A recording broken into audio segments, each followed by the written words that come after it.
Então, pessoal, como a gente conversou antes, a água ela é um recurso finito, ou seja, pode sim acabar e pode sim ter a falta de água, né?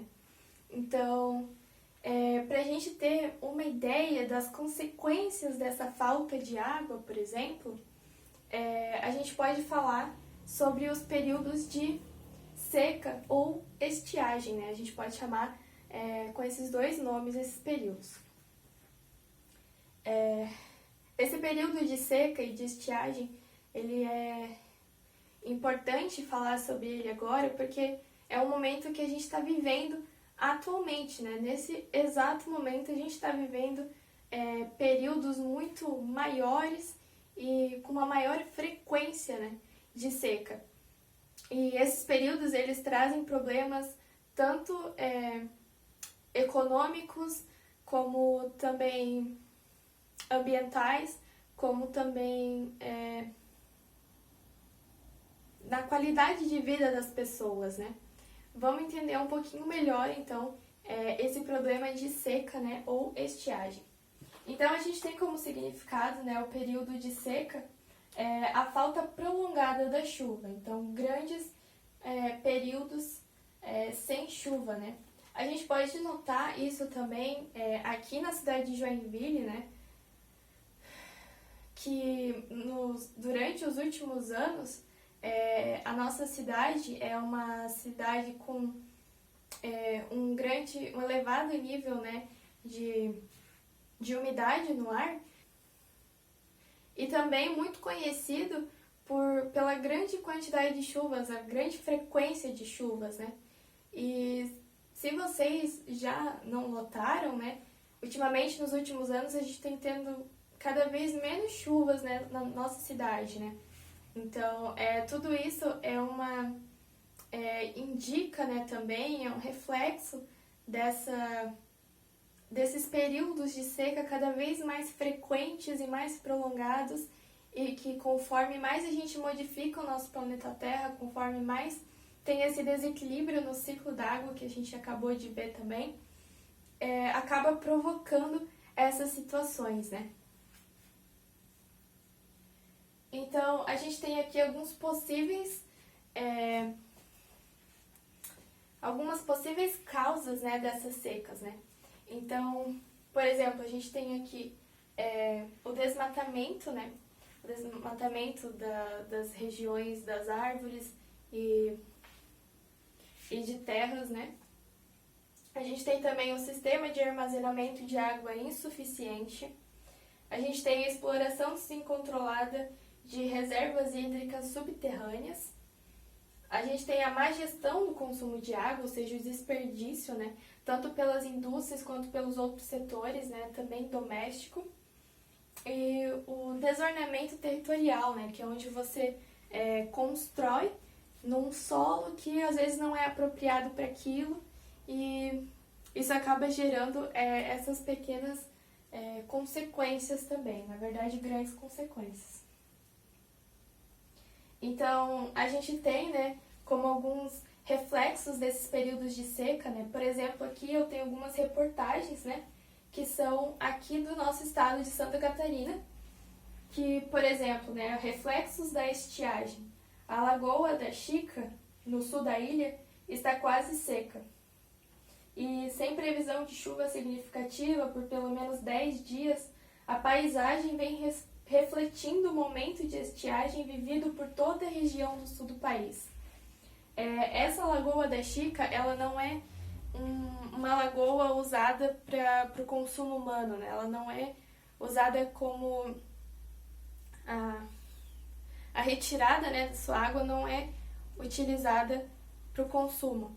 Porém, ela traz justamente esse reflexo do período que está acontecendo, né? Então, a lagoa estava quase secando e isso significava todo esse desequilíbrio, né, no ciclo da água e desse período de seca, que também refletia, né, diretamente, né, na situação que está acontecendo também com as nossas reservas hídricas, né, da onde a gente realmente retira água para o nosso consumo. Outra situação também, né, esse reflexo na produção agrícola, onde um produtor de leite, né, perde 100 litros por dia devido à estiagem no oeste de Santa Catarina.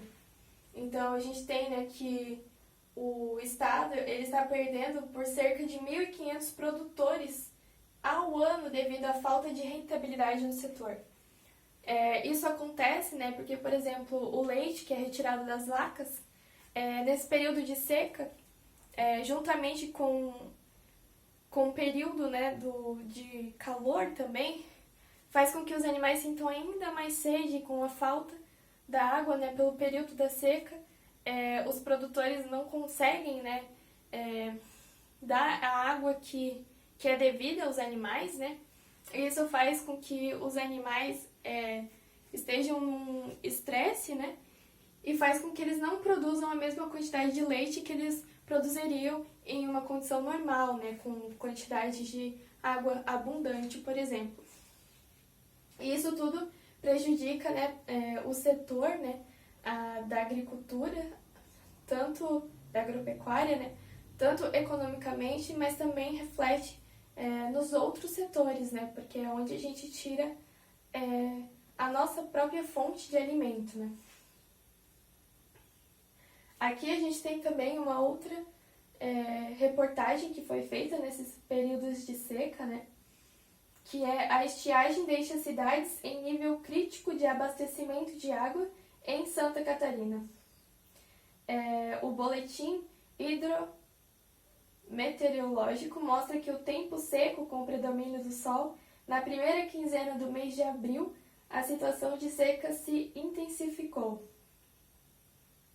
Então, aqui em Santa Catarina, no mês de abril, né, desse ano, a gente já presenciou essa situação de seca e aonde acontecem, né, até umas soluções, né, para que todo mundo consiga ter acesso à água, né, que a gente precisa diariamente da água, né, tanto para higiene quanto limpeza de casa, quanto manutenção de plantas, animais, hidratação, né, nossa, né, própria, produção de comida, tomar banho e, enfim, muitas outras utilizações que a gente tem, né, da água no uso doméstico. Achado, né, essas soluções de racionamento da água, né? Então, por exemplo, na cidade de Joinville, ela pode ser feita, por exemplo, ser cortada a água de alguns bairros, né? E liberada a água para um único bairro. E aí fazendo essa rotação, né, com os bairros para que todos tenham acesso à água nesses períodos de seca, onde os recursos hídricos estão mais escassos. Outra situação que esse período de seca gera são a maior frequência de queimadas, né? As queimadas, elas podem ser feitas tanto naturais quanto não naturais. As queimadas naturais, elas vão ser feitas, então, né, por esse período de seca, onde a vegetação, né, vai estar mais seca e havendo também uma época de maior calor. Se houver um raio, por exemplo, pode atingir a plantação seca e isso faz com que gere fogo, né? E aí essas queimadas com muitas plantações secas fazem com que gere uma grande queima para um grande território, né? Outra forma também seria a forma não natural, que pode ser feita pela agropecuária devido ao desmatamento, né? E também para erradicação de plantas, onde às vezes eles querem, em todos esses processos citados, né, eles querem a terra para poder usar ela de alguma outra forma. E o método que eles fazem para tirar a vegetação nativa da planta, do solo, ou que já está ali há um bom tempo, é queimar tudo aquilo para poder usar o solo. Só que nesses períodos de seca, o que acontece é que muitas vezes eles perdem o controle da queima que eles fizeram e acaba consumindo regiões e terras muito, muito, muito maiores do que eles pensavam previamente, né? Do que era o objetivo. E todas essas queimadas, elas trazem riscos muito grandes à vida humana, à fauna, à flora, e trazem consequências muito grandes também para o meio ambiente e para nós seres vivos como um todo.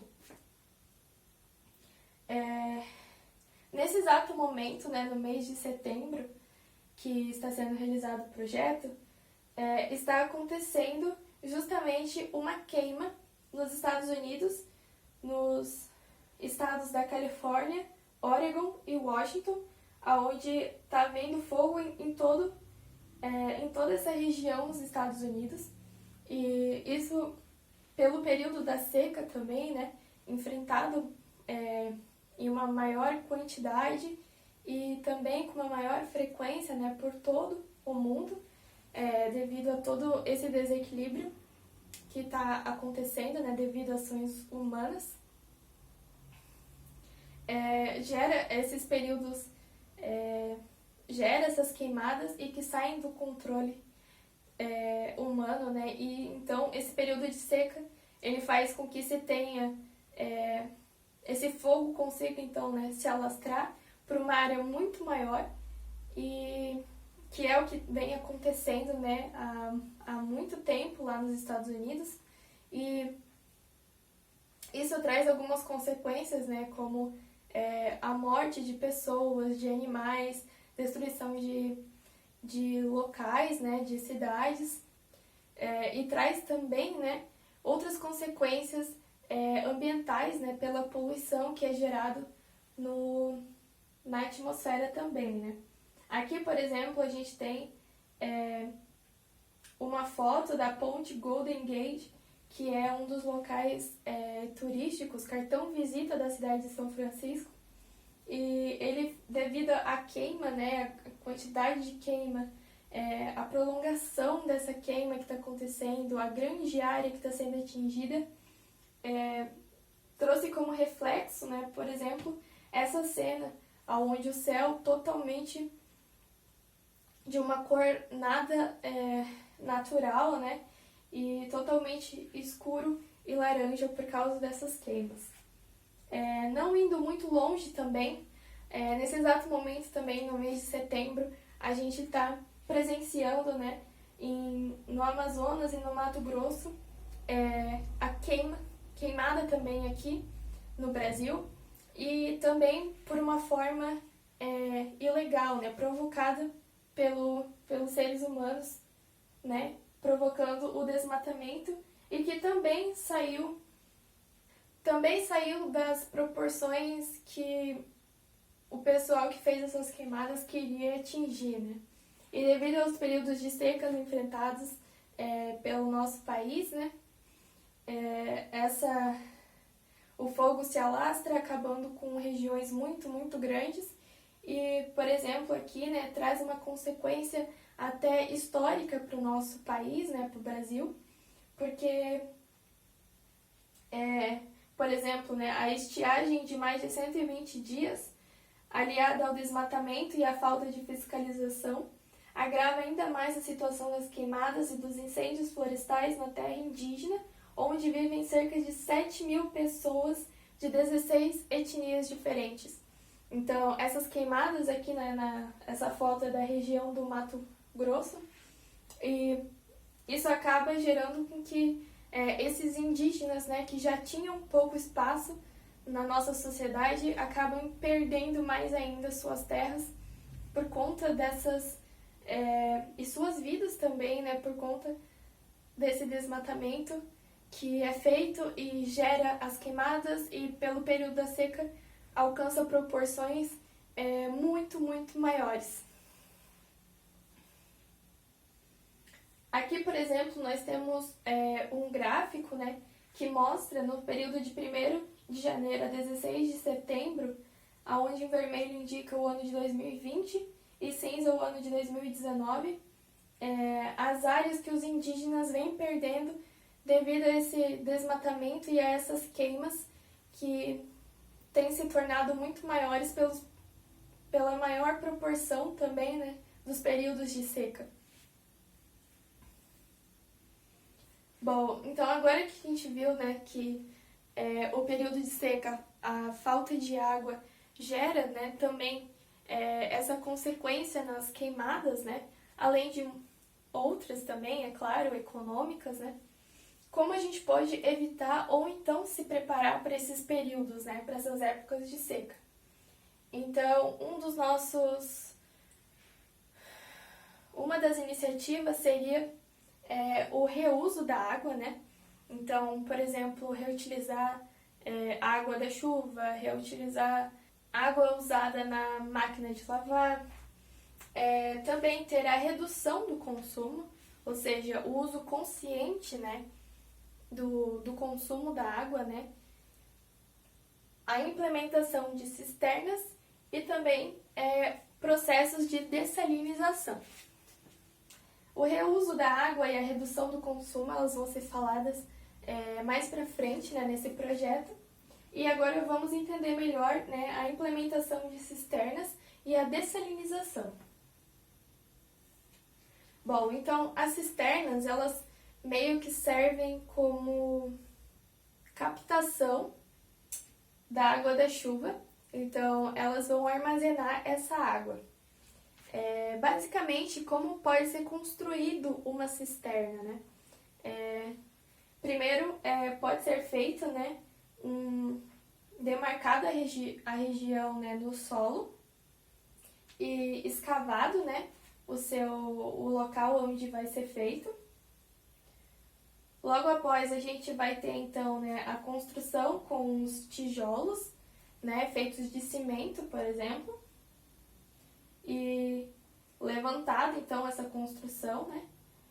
Logo após é feito, por exemplo, o telhado dessa cisterna.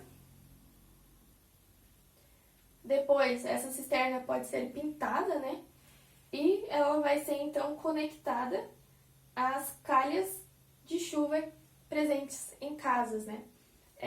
Esse projeto, né, das cisternas, ele é muito interessante porque ele pode ser usado e já é usado atualmente, né, em regiões do Brasil onde tem realmente os períodos de seca muito, muito graves, muito grandes, né, e há uma falta de água. Então, essas comunidades mais carentes, né, da água, elas já usam esses sistemas de cisternas que podem ser implementados também em escolas e podem ser usados pela comunidade também. Esses sistemas de cisternas, eles podem ser usados de formas menores também, como essa, né, que é feito do mesmo material das caixas de água, né, e também conectado ao sistema da calha da chuva, né. Então, essa água, quando chove, né, então, a água vem na calha e da calha vai para esse sistema de armazenamento dessa água, e essa água pode ser reutilizada, então, tanto para lavar carros, como para lavar até, quem sabe, roupas e outros usos dessa água, né. Dependendo também, né, essas cisternas podem ter alguns sistemas mais sofisticados também, podendo ter filtros, né, para filtrar melhor essa água que vem da calha, né.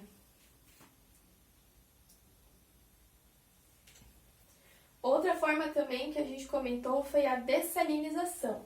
A dessalinização, ela vai ser feita por uma usina de dessalinização, que ela se encontra, né, perto às praias, que é feito o processo de dessalinização, onde nada mais é do que ser retirado, né, a grande quantidade de sal que a gente tem nas águas salgadas.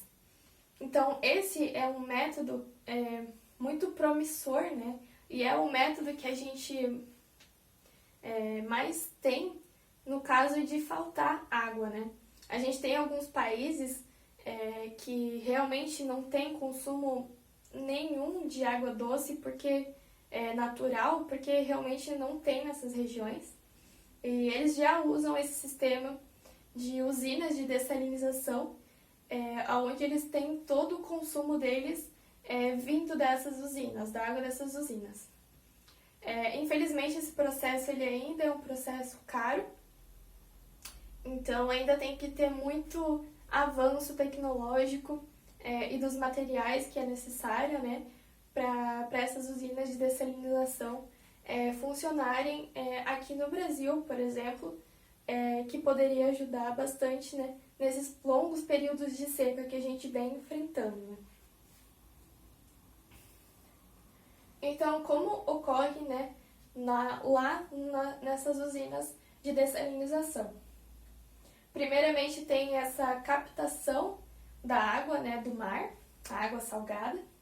Depois é feito o tratamento, que pode envolver, né, a evaporação, que é, né, a nossa mudança do estado líquido para o estado gasoso, né, onde a gente vai ter então a retirada da água em contato com o sal. E também pode ser feita uma destilação, que também envolve esse processo de evaporação. E também pode ser usado ainda, né, um sistema de osmose reversa, né, onde a gente tem também essa separação da água em contato com o sal, né, com os sais presentes na água. E logo após a gente tem o descarte, né, do que foi usado nesse processo. Então, pessoal, eu espero que com essa aula vocês tenham entendido melhor sobre o consumo da água no geral, que não é apenas feito para o nosso consumo como humanos, mas que também a água ela está muito ampla, né, no nosso planeta Terra, mas também apenas 2,5% dessa água é água salgada, é água doce, desculpa, que é o que a gente realmente usa, é água potável, né, para nós humanos, por exemplo, plantas e alguns animais também. E que a água ela está presente no nosso planeta, né, para o nosso bem e para todos os seres vivos, né, e que a gente deve cuidar muito bem dessa água, porque, como eu falei, não somos só nós, os humanos, que precisamos dessa água, mas também todo o planeta está dependente da água, precisa da água para viver, para funcionar bem. E também, né, que realmente a gente enfrenta que a falta dessa água, né, pode sim trazer problemas muito, muito grandes, né, para a nossa sociedade, tanto econômico quanto para o nosso bem-estar, né, quanto para, por exemplo, como foi falado, né, a produção de queimadas, né, em devastando grandes territórios, acabando com vidas tanto da fauna, da flora, quanto de nós humanos, quanto atingindo até no Brasil, né, situações até históricas, né, do nosso país, e como a gente deve cuidar desse bem tão precioso que é a água, né? Bom, então agora, para revisar tudo o que foi falado nessa primeira aula, a gente vai fazer o jogo da memória.